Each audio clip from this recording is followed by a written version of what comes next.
John 11:32. Maria ergo, cum venisse ubi erat Iesus, videnseum, cecidit ad pedeseius, et dixit ei, Domine, si fuisse sic, non esset mortus frater meus. Therefore, Maria, when she came to where Jesus was, upon seeing him, fell at his feet, and said to him, Lord, if you were here, my brother would not have died.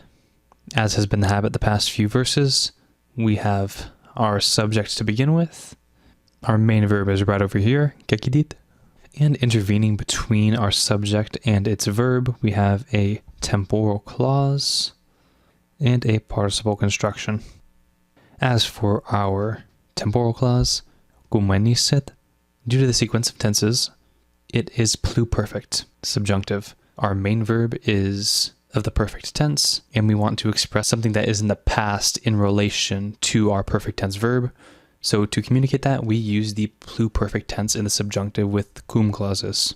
So we have cum venisset ubi erat Iesus. We have a little insert into our subordinate clause, and then videnseum.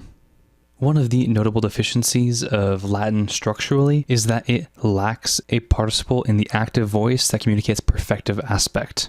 And this deficiency does come into play here.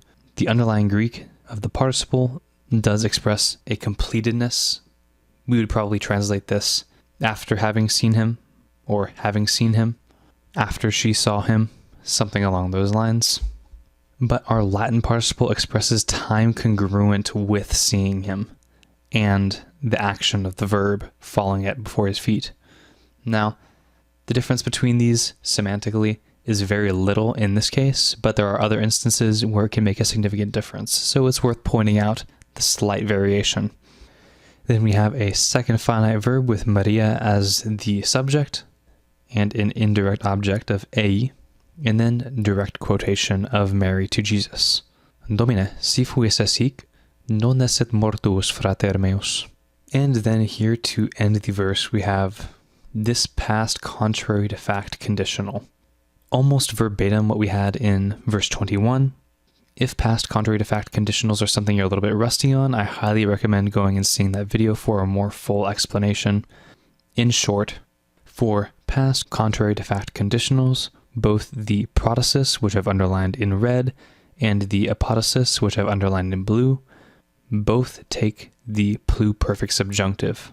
Therefore, if you had been here, my brother would not have died.